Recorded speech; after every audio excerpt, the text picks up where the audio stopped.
Hey guys, welcome back to Clockwork Noodles for the penultimate breakdown of Summertime Render. Can you believe that I have nearly done 25 episodes with you guys? It does feel like it's been a very long summer, so I guess it's appropriate that this anime ends when the seasons have finally changed. But we do have one episode left, not all over just yet. Next week, I will be giving you my breakdown as normal, and then I tack on my final thoughts and give it a score out of 10. That is the noodle way. That's how we always do it around here.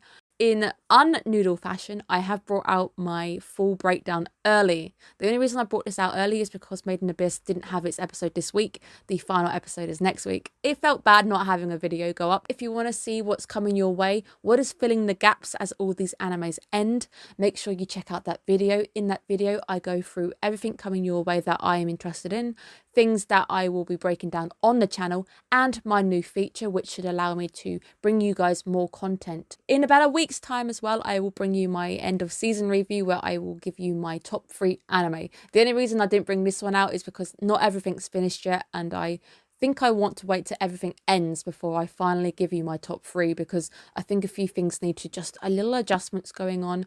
I think it's going to be tight. I've had to drop a few scores elsewhere. I think it's going to be interesting when you guys tune into that video and finally see what did I really think about this season and what my favourite 3 anime were. So without further ado, let's get into episode 24. I will also apologise. I didn't enjoy the episode too much. I don't want to give you guys just a negative bash, so I'm going to give you some good points, some bad points, and see what I think overall. Overall, it's just my opinion on what I think of the episode. We did start the episode with a bit of a fright, thinking that Ushio would be out for the count and she needs to regain and regenerate her body very quickly. And I did think that the reason they did have her down for a little bit is because she is very OP. She is the most OP character in the entire anime. Initially, we do get Shin and Ryu taken over, which is fun to see those guys swapping out. But at the end of the day, she still has to do it. So it's all down to Ushio right at the end. Is really the only option to beat the boss. The boss can only really be defeated by her. Really down to Ushio versus the boss, because she's obviously channeling part of the god. It makes sense that it's her who takes the boss out in the end, because it's her bullet which does the damage and Shin is the one who fires the bullet somehow. But it is good that it is her at the end of the day. For me, a lot of the episode was a lot of talking. There was plenty of talking, lots of slip-ups occurring where people just stand around chatting instead of actually taking action. I did think Shide moving his arm over was very resourceful, so I did think that was quite clever, because he's unable to produce any more arms or shift his body, but he can rearrange his particles how he needs them, so his arm needs to be on the other side to fire a gun. That makes sense. I did think that was very clever. Shin losing an arm in the most calmest fashion ever. I know Ryu is suppressing pain right now, but you would still have a mental response if you saw your own limb getting chucked off. And I know he's been attacked and murdered and decapitated and shot quite a few times during this anime, but you would still have some kind of response initially because your body is geared up like that. A lot of time just to stand around chatting to each other, because we need to keep Shide busy for 2 minutes whilst we have that bullet ready, locked and loaded. There's just plenty of it, and Shide actually just not wanting to just take Shin out quick or anything, and he just chats a lot. I do enjoy the way the battles are composed. I do think they flow very nicely. I think the way that they move and Shin jumping over the heads and lots of roundhouse kicks going on. I think the battles themselves are very nice, but I don't think there's too much of them. As soon as we get into a flow, we're suddenly broken up again by Ryu maybe getting tossed out, Shide then taking the time to chat once again, reminisce over a previous battle, which, I mean, I get it, but you're also the villain right now who needs to take Shin out. You're both at a disadvantage. He even says that I need to cheat because, you know, the boss needs to stand some kind of fighting chance. But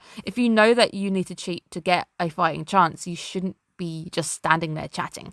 He's also a villain who doesn't watch to see if somebody truly dies, because he sees that Shin's body is starting to disintegrate. He just says, I'm not going to stand around, I'm just going to go and take the eye quickly. You've got no rush to take the eye. Her body is on the floor. She's not exactly able to move or anything. You killing Shin first, but he doesn't choose to do this, which again is the downfall of the villain. He continues to just talk. You see Shin just chilling with his body disintegrating. Ryu's not in your body right now. He's not suppressing the pain, so you're not really reacting to your body dissolving, but okay. During our chat moment when Shide is just blurting out all the information that we need, the way Shide is the true gamer at heart, he ended up continuing 324 hours plus of gameplay whilst respawning using different bodies, and this is just a true gamer life. You end up keep moving forward, and I think that's a good thing when it comes to gamers, is that we just don't give up. We're able to be as resourceful as possible to keep going until we hit the goal eventually. Or some of us do rage quit the game, but we still try our hardest to push until we hit a point when you're like, nah, I'm done with the game, I'm good, I can move on elsewhere in real life. His motive as a villain is to live a long life and watch the conclusion and see how it all plays out. He just wants to be there whilst everybody ends, but he ends up realizing that Hanae is getting weaker. He has to act very, very quickly, and he decides that she can't do it. He's going to be the one to end everybody. He'll be the one to bring about the end, and he can still witness the end if he's in control of it. The only blessing for me this episode is the music. The music is absolutely amazing. I do love the soundtrack. I really do. I feel like they've held out on us until this point, and they're using some fantastic music, and then it jumps straight into the OP, and you know that this is it. As soon as the end music starts to play, you know that the boss has gone down properly. And this is finally where he dies. All this time I've been like, is he dead? Is he not dead? Are we going to have to go back to the real world and take out the real body? Somehow wiping out this body takes out the main body. I'm sure it will be explained at some point, maybe in this final episode, perhaps. So we don't have to go back or anything, and we end up being transported right back to the very start, the very fateful day when that whale came to shore. A world which never ended up having joining of Hane and Hiroko. The way that they end up like spooking her off and everything, that was hilarious. Don't touch the whale, go somewhere else. Don't touch the god. I like that. It's like, you just say don't touch the whale, man. She's just a kid. She's just curious about what's going on with this whale. To defeat and erase Hiroko as she lays on the beach in her whale form. Stop it all happening. Make sure it never ever happened. Shin's eyes do return to the normal colour of blue. I honestly thought his eyes were black or a darker colour for some reason. I don't know why I had that in my head. Way we're going to reset it all, the solution, the ending is we're going to go back for a world of no shadows. Ushio, the shadow, is going to use her final energy to rewrite everything. She's got the power to rewrite summer, which is why we are re-rendering everything. It's a goodbye, but this is also a very happy ending because it's going to be a world where Ushio actually never died and everybody is actually going to get to live. Somehow we've gone from me not seeing how anybody could live to everybody's going to live and be absolutely fine. When we see her leaving a message on Shin's phone, because we do get transported back to Tokyo, this is probably because Shin now needs a new reason to go to the island. We've now taken out the reason because he initially goes to Tokyo for her funeral, obviously, with no shadows. There's no death unless she's died a natural way. She wouldn't have actually died. She wouldn't have jumped in after Shuri. She wouldn't have jumped into after Shuri because Shuri is actually a shadow. No shadow, she wouldn't have run into the water in the first place. This is the ending where everybody gets to live. However, I see a few issues now. We've now got one episode left to see out how the true ending is. This is great. We're going to see it all happen. What happens if you take out the shadows and everybody was actually real? But something came to my mind. Did Shin ever lose his parents? Because the reason he goes to stay with Mio and Ushio is because his parents die. This is now going to be a timeline where they were never really his sisters. He might have been close as a kid, but he wasn't living with them. I doubt that his parents even died because the parents ended up being wiped out because they knew too much. They were getting too close. They ended up dying. He is going to get very lucky if that is the case, that he ends up in a reality where he still met them and he's still able to be as close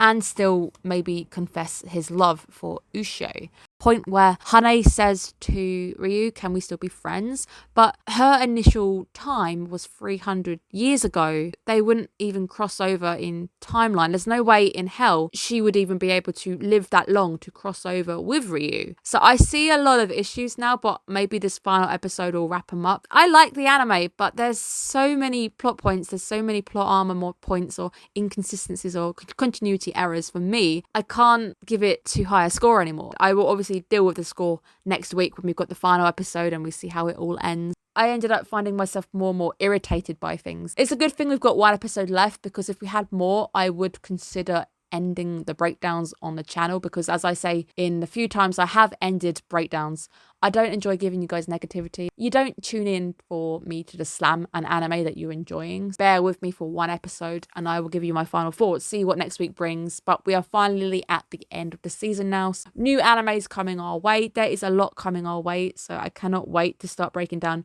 new titles with you. By the end of an anime too, especially if an anime's had 25 episodes, I think I get to a point, this is a good stopping point. If you're going to do another season, break it up. But I think with this anime, we are actually going to get an end, and it's going to end on episode 25. Thank you guys so much for tuning in. Thank you for your support this season.